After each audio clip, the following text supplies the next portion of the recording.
I never thought giving someone a ring could ruin my life or fix it. It was supposed to be a joke. I had bought it on a whim from a tiny boutique in Manhattan. Something sparkly and utterly meaningless. I wanted to impress a friend, nothing serious, maybe even make her laugh. But somehow, the universe conspired, and I ended up offering it to Victoria St. Clair, the CEO of St. Clair Capital, a woman whose very name sent shivers down Wall Street's spine. Victoria didn't smile. Not even a twitch. Her eyes, sharp as diamonds, studied me with the same cold precision she used to dismantle her rivals in board meetings. And yet, when I held out the ring, trembling with nerves and foolish courage, she didn't push me away. She just raised an elegant eyebrow. "Is this a proposal, or did you just drop your ego on my desk?" she asked, her voice smooth, velvety, and merciless. I laughed, too loud, too shrill, trying to mask the panic. I guess it's just a ring," I stammered. "Nothing serious." She tilted her head, that perfect angle that made every executive in the room quake. Her gaze softened just a fraction, but it was enough to make my chest tighten painfully. "You're cute when you're nervous," she said. Then, in a motion so deliberate it made the air itself freeze, she took my hand and slid the ring onto her finger. I swear the world stopped. And somehow, in the next 24 hours, the rumor mill churned faster than any merger St. Clair Capital had ever orchestrated. The ring, my ridiculous impulsive gift, became a symbol, a public scandal, and a whispered gossip in every elevator, cafe, and boardroom from Wall Street to Madison Avenue. And by some cruel miracle, maybe fate, the world decided that the meek, naive woman who handed it over to the ruthless CEO was now officially her wife. The first meeting after the incident was awkward. I walked into Victoria's corner office, which smelled faintly of expensive leather and rare perfume, trying not to imagine the chaos my single impulsive act had caused. She was seated behind her massive oak desk, legs crossed, posture perfect, the ring glinting under the sunlight slicing through the floor-to-ceiling windows. "Sit," she said. Not a request. I obeyed, heart thundering like it wanted to escape my chest. "I hear congratulations are in order," she said, though her tone suggested amusement rather than warmth. I don't know what people are saying," I said quickly, praying my voice didn't betray the blush crawling up my neck. She leaned forward, elbows on the desk, and for a terrifying moment, I could see the world through her eyes, ruthless, commanding yet undeniably magnetic. "You know what they're saying," she murmured, the barest hint of a smile tugging at her lips. "And I must admit, it suits you." I wanted to argue, to scream that it was all a mistake, but my words lodged somewhere in my throat. Instead, I nodded helplessly, feeling like a puppet caught in the most exquisite trap imaginable. Days passed, and every interaction with her became a twisted dance. Public appearances, boardroom meetings, casual encounters in the elevator, she moved with such control, such dominance, that even when she smiled, it felt like a challenge. And I, foolishly, found myself leaning into the warmth of her presence, mesmerized by the dangerous comfort she radiated. There was one evening that changed everything. The city had been raining a soft drizzle, turning neon lights into streaks of molten color. I found myself walking beside her after a late meeting, sharing an umbrella that felt far too small for two. My hand brushed hers once and she didn't pull away. Not immediately. Instead, she glanced down, and I swear I saw something fleeting, something softer than her usual armor. "You're braver than you look," she said quietly. "I don't feel brave," I admitted, my voice barely audible over the patter of rain. "No," she murmured, "you're reckless. And reckless suits you." The way she said it. It wasn't mocking. It was intimate, personal. My chest tightened in a way that felt dangerous, like standing at the edge of a cliff, and realizing I didn't want to step back. Back at her apartment, which, of course, was as impeccably curated as her image, I tried to maintain some semblance of composure. But as she poured 2 glasses of red wine, our hands brushed again, lingering longer this time. I couldn't tell if it was deliberate or accidental. Maybe it didn't matter. "You should leave," she said suddenly, holding my gaze over the rim of her glass. "I could," I whispered, "but I don't want to." Her lips curved into a smile, faint, dangerous, and entirely intoxicating. "You have no idea what you're getting into," she said. "I think I might," I replied, though every nerve in my body screamed the opposite. And that was how it began, the slow, electrifying pull between two women who should have nothing in common, whose worlds were as different as oil and water, yet who somehow fit together in ways neither of us expected. Each glance, each touch, each word carried the weight of an unspoken promise, a whispered dare. Victoria had a way of making the world bend around her, but with me, she bent, ever so slightly, revealing a corner of vulnerability she didn't share with anyone else. And I was falling faster than I could admit, into a chaos that was both terrifying and exhilarating. But love, as I quickly learned, rarely arrives without a sting. The first scandal hit in the form of a financial leak, a smear campaign orchestrated by rivals who hated seeing the untouchable CEO paired with an outsider like me. Suddenly, every newspaper headline, every social media post, carried insinuations about our real relationship. Victoria faced it with her usual unyielding grace, but I could see the tension in her jaw, the flicker of frustration in her eyes. And yet, in private, she turned to men it with anger, but with something softer, protective, tender. "You have no idea how dangerous this world is," she whispered, tracing her finger along my palm. "But if we survive it, we survive everything." I swallowed hard, nodding. The truth was, I didn't care about the world anymore. All I wanted was her. The ruthless CEO, the woman everyone feared, who now held my heart in a grip far tighter than any corporate power play. That night, as the city hummed below and the rain softened into a gentle drizzle, we didn't need words. A glance, a brush of hands, a shared breath, everything unspoken spoke louder than any promise or declaration. And somewhere amidst the chaos, the rumors, and the relentless pace of Wall Street, I realized something extraordinary. I wasn't just her accidental fiancé. I was her choice. And she was mine. The following weeks were a whirlwind. The business world buzzed with speculation, some whispers envious, others outright hostile. Every press release from St. Clair Capital was dissected, every public appearance scrutinized. And there I was, the accidental symbol of a union no one truly understood, thrust into a world I had only ever observed from a safe distance. Victoria, of course, remained unshaken. She wore her confidence like armor, yet I began noticing small cracks, subtle, fleeting moments when her meticulous control faltered. A hand brushing against mine lingered longer than necessary, a glance stayed too intense, a laugh softened in ways she never allowed in public. And I, naive and reckless as she had called me, found myself leaning into these cracks, seeing the woman behind the steel. One late evening, the office lights still burned bright against the dark cityscape. I found myself walking through the corridors of St. Clair Capital alone. I wasn't supposed to be there, Victoria had warned me, but something had drawn me. Curiosity? Recklessness? Maybe both. I entered the conference room where she often held her late-night strategy sessions.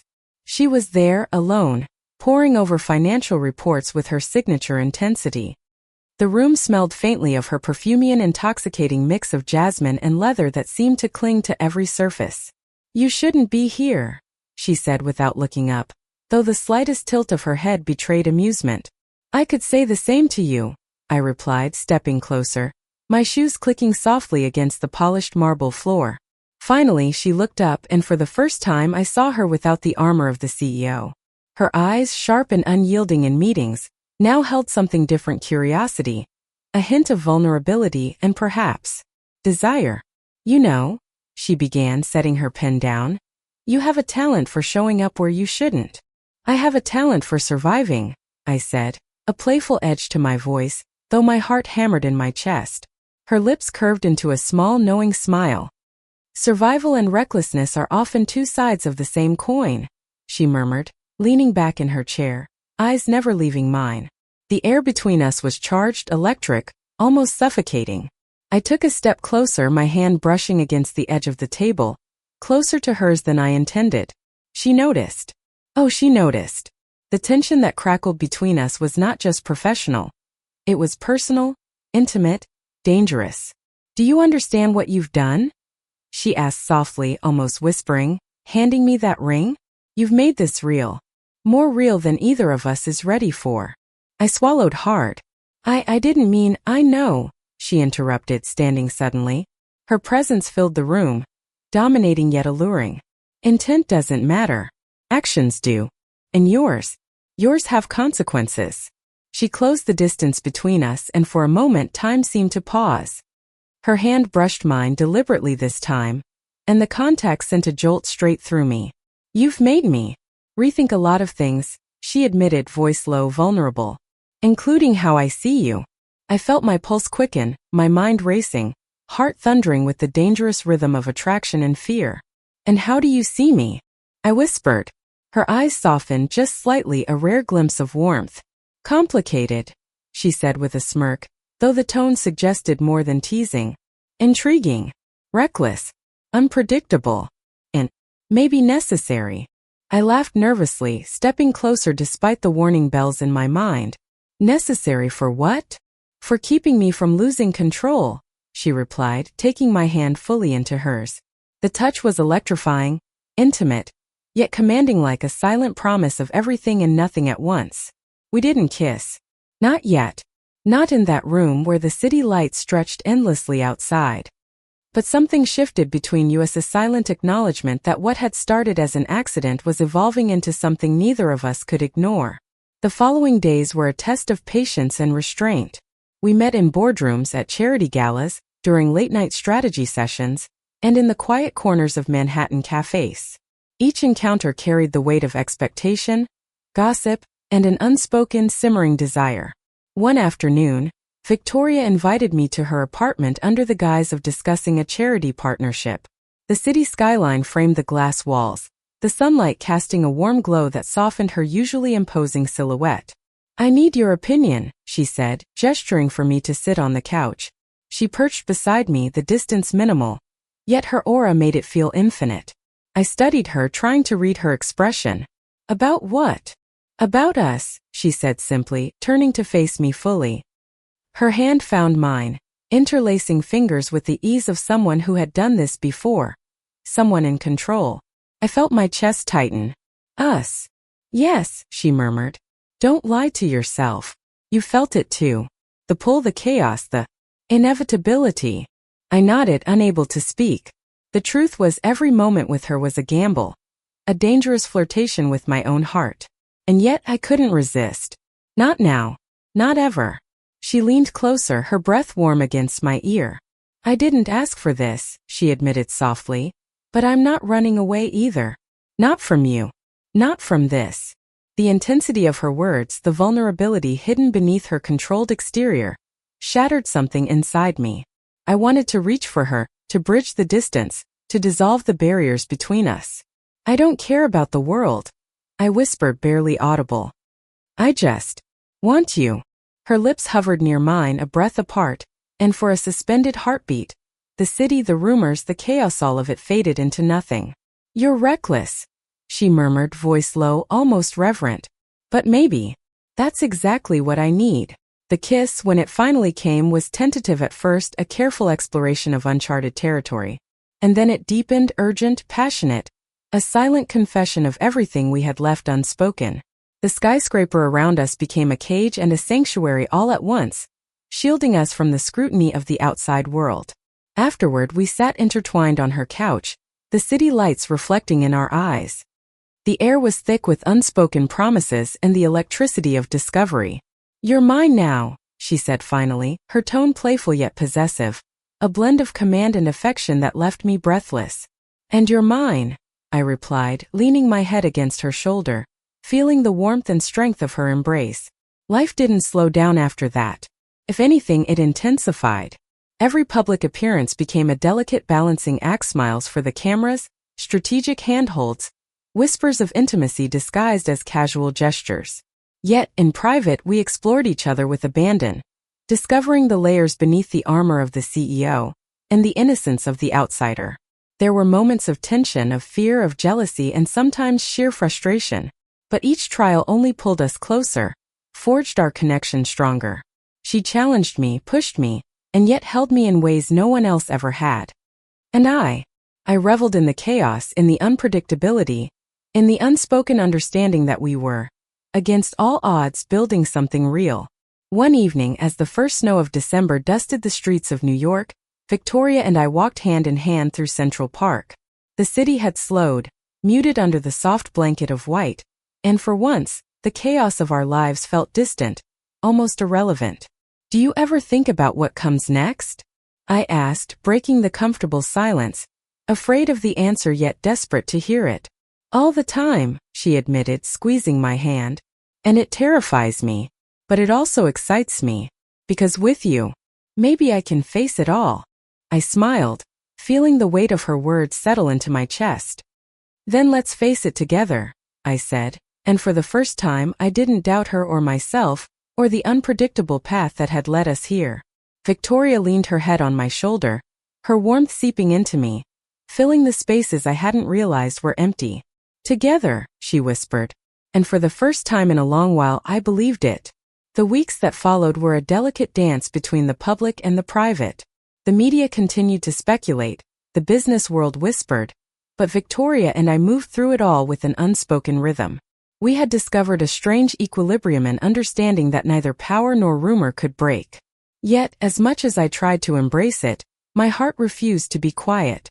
Victoria invited me to a weekend retreat in the Hamptons, ostensibly to discuss a high-profile merger, but I knew better. The way she looked at me, the curve of her lips when she thought I wasn't paying attention, the subtle brush of her hand against mine, everything told me that this was as much about us as it was about business. The house was a modern architectural marvel, glass walls that opened onto the ocean, snow-dusted dunes stretching into the horizon. As soon as we arrived, the intensity of our private world became undeniable. The storm of our lives in New York seemed miles away, leaving only the two of us suspended in time. Victoria poured 2 glasses of champagne and led me to the terrace. The wind was sharp, carrying the scent of the sea, yet the warmth of her presence kept me steady. You know, she said, leaning against the railing, you've changed everything about my world. Not in the way people expect, but in ways that matter. You've made me softer, more human, and more alive than I've been in years. I turned to face her, my heart hammering. I don't feel like I changed anything, I said softly. You chose me. That was your choice. She smiled, that rare, radiant smile that melted all the steel around her. Maybe, she whispered, but it's one of the best choices I've ever made. The wind tugged at her hair, and I reached out instinctively to tuck a strand behind her ear. The motion was intimate, careful, yet charged with electricity. Her eyes met mine, dark, fathomless, and in that moment, I saw not the CEO of a global empire, but Victoria, just her. I stepped closer, emboldened by the raw honesty of the moment. Victoria, I breathed, voice trembling despite my best effort to remain composed. Her hand found mine, fingers intertwining effortlessly. Shua, she murmured, placing a finger against my lips. No words right now. Just this. And then we kissed under the vast sky, the ocean wind whipping around us, the snow crunching softly beneath our feet. It was not just a kiss, it was a declaration, a surrender, a promise. The world outside ceased to exist. There was only the warmth between us, the rhythm of our hearts, and the undeniable truth that we had found each other. The night deepened and we moved inside, shedding layers of clothing and caution. The fire in the hearth mirrored the fire between us. Every touch, every whispered word, every stolen glance was an exploration and unveiling of the souls behind the roles we played in the outside world. Do you ever fear this? I asked later, lying against her chest, the soft hum of the city distant but present. That all of this could be too much. She pressed a kiss to my temple, gentle, grounding. I fear nothing with you, she said simply. Even when the world wants to tear us apart, even when chaos knocks at the door, I know this. I know us is real. Days turned into weeks, and we navigated the delicate balance of power, desire, and secrecy. Victoria's colleagues noticed subtle changes, how she would linger in a conversation a moment longer when I was around, how her usual icy demeanor softened just enough to make her humanity visible. I too grew into my role, not the timid outsider, but a woman who could hold her own, who could challenge and match her, not just in thought but in heart. One afternoon, Victoria took me to the company's headquarters for a private tour, away from prying eyes. We walked through the labyrinthine hallways, past glass offices that caught the sunlight in blinding shards. She led me to the top floor, to a small observation room that overlooked the entire city. This is where I make the hardest decisions, she said, voice low, eyes tracing the skyline. Every choice here affects thousands of lives. And yet, she turned to me, hand brushing mine. Every decision I make also brings me closer to you. I felt tears prick my eyes, but I swallowed them, letting the weight of her words sink in. Victoria, I don't know how I got so lucky, I whispered. She smiled, enigmatic, powerful, and utterly vulnerable all at once. Luck had nothing to do with it, she said, pulling me close. We chose each other. And that's worth more than all the deals, all the money, all the power in the world. Then, unexpectedly, she bent down and pressed her lips to my forehead. A kiss that was tender, fierce, and intimate, carrying promises I could feel deep in my bones. Weeks later, the world finally caught up to the reality of us. A scandal had erupted over a major corporate acquisition, and rumors about the CEO and her wife spread like wildfire. We were thrust into the spotlight, forced to navigate public scrutiny, while keeping our private connection intact. But Victoria, ever the strategist, handled it with grace. In a press conference, she addressed the rumors with confidence and poise, subtly acknowledging me without fanfare. I stood beside her, hand in hers, heart swelling with pride and love. The cameras flashed, but I barely noticed the scrutiny. All that mattered was the warmth of her hand in mine, the strength of her presence beside me. That night, as we returned to her penthouse, the city twinkling beneath us like a field of stars, Victoria turned to me. You're mine, she said softly, possessive, but not in a way that frightened me. It was a claim rooted in love, not control.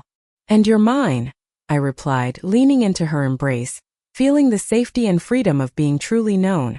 We settled into a quiet evening, the tension of public life momentarily forgotten. Victoria poured us glasses of wine, and we sat on the balcony, the skyline our only witness. You know, I said after a while, I never imagined my life would turn out like this. From a joke with a ring to this. She laughed softly, brushing a strand of hair from my face. Neither did I, she admitted. And yet, I can't imagine it any other way. The seasons changed, and with them the world around us shifted.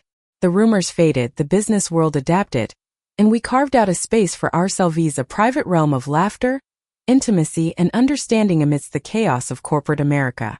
Victoria became not just my partner, but my confidant, my anchor, my greatest challenge and my deepest comfort. And I, in turn, became her equal in love, her sanctuary, her unexpected delight. One quiet evening, as snow fell gently over Manhattan, we found ourselves in the familiar warmth of her apartment. The city lights reflected off the glass walls, painting our world in gold and silver. I never want this to end, I whispered, resting my head against her chest, listening to the steady rhythm of her heart. It won't, she said softly, pressing a kiss to my forehead. Not as long as we're together. We've survived everything else, this is just the beginning. We held each other close, letting the silence speak the words we didn't need to say. Outside, the world continued its relentless pace, but within the walls of her home, there was only us, only love, only the quiet certainty that we had found something rare and extraordinary. Victoria finally broke the silence with a teasing smile. You know, the business world may call you my wife, but in reality, she tilted her head, eyes sparkling with mischief and affection. You're so much more than that. You're my chaos, my calm, my heartbeat. You're mine in every way that truly matters. I smiled, tears of joy threatening to spill. And you're mine. Always. We kissed again, not out of urgency or desire, but out of the pure, unspoken understanding that this was home, this was love. And as the snow fell softly over the city that had brought us together, I realized that the reckless act of giving a ring had led me to the most beautiful truth of all. That love, even in the midst of power and chaos, could be tender, transformative, and everlasting. And so, in the heart of Manhattan, amidst skyscrapers and rumors, amidst boardrooms and chaos, we found our sanctuary in each other. The world could say what it wanted, we didn't need their approval. We had each other, and that was everything. Victoria pressed her lips to mine once more. A silent promise, a declaration, a seal on the life we were building together. And as I wrapped my arms around her, I knew with a certainty I had never known before, that this was just the beginning of forever. No matter what storms came, no matter the scrutiny, no matter the chaos of the business world or the whispers of gossip, We had found something unbreakable, something real, raw, and ours alone.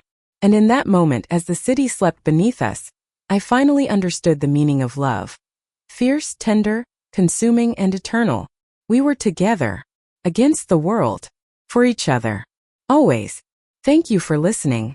Like and subscribe to get notifications about next videos.